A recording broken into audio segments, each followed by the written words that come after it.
बच्चों, जब भगवान राम माता कौशल्या के पास वन जाने की आज्ञा लेने के लिए गए तो उनका मन बहुत खुश था। वो बहुत प्रसन्न थे। मुख प्रसन्न मतलब उनके मुख पर बहुत ज्यादा प्रसन्नता का भाव था। चित्त चौगुन चाऊ मतलब मन में चौगुना उत्साह था। मतलब उनका मन बहुत ज्यादा उत्साह से भरा हुआ था। मिटा सोच मतलब उनकी ये सोच, ये चिंता मिट गई कि कहीं राजा दशरथ उनको युवराज न बना दें।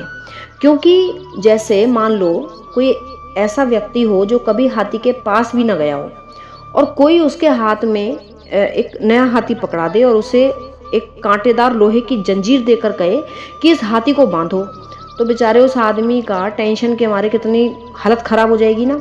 तो ऐसे ही भगवान राम को अयोध्या का राज्य किसी हाथी की तरह बड़ा और भारी लग रहा था और राज तिलक उन्हें कांटेदार लोहे की बेड़ी की तरह लग रहा था। इसलिए जब उन्हें पता चला कि उन्हें वन जाना है तो उन्हें ऐसा लगा कि जैसे वो किसी बंधन से छूट गए हैं। भगवान माता कौशल्या के पास गए और उनसे कहा, पिता दीन मोहि कानन राजू।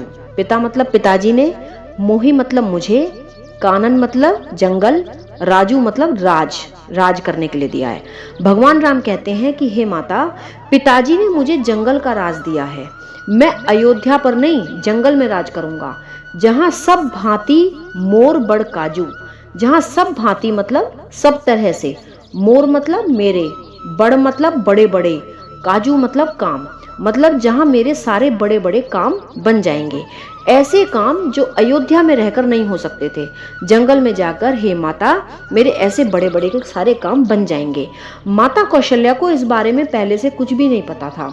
वहां एक मंत्री का पुत्र था जो माता कौशल्या को माता कैकेयी के उन दोनों वरदानों की पूरी बात बता देता है।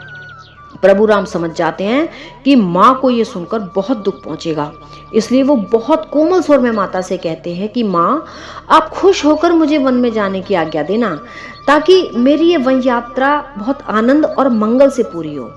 बच्चों, जब हम कहीं जाते हैं ना या कोई काम शुरू करते हैं तो हमें अपने घर के बड़े बुजुर्गों का आशीर्वाद लेकर और उनकी आज्ञा लेकर ही वो काम करना चाहिए। अगर हम कोई भी काम उनके आशीर्वाद के साथ शुरू करते हैं तो उस काम को करने में हमारा उत्साह और प्रसन्नता भी बनी रहती है और उस काम को हम पूरे आत्मविश्वास के साथ पूरा कर पाते हैं। उससे उस काम के सफल होने की संभावना भी बहुत बढ़ जाती है। क्योंकि बच्चों, माता पिता का आशीर्वाद हमारे मन को, हमारे इरादों को बहुत मजबूत बना देता है। तो भगवान राम माता कौशल्या से कहते हैं कि माँ, मुझे पता है आप मुझे बहुत प्यार करती हो, लेकिन इस वजह से आप वन में भेजने से मुझे डरना मत। मैं 14 वर्ष वन में रहकर वापस आऊंगा और लौटकर आपके चरणों के दर्शन करूंगा। जय सिया राम, जय जय सिया राम, जय रघुनंदन जय घनश्याम, जानकी वल्लभ सीताराम, जब बोलो तब राम ही राम, राम संवारे सबके काम, राम करेंगे पूर्ण काम।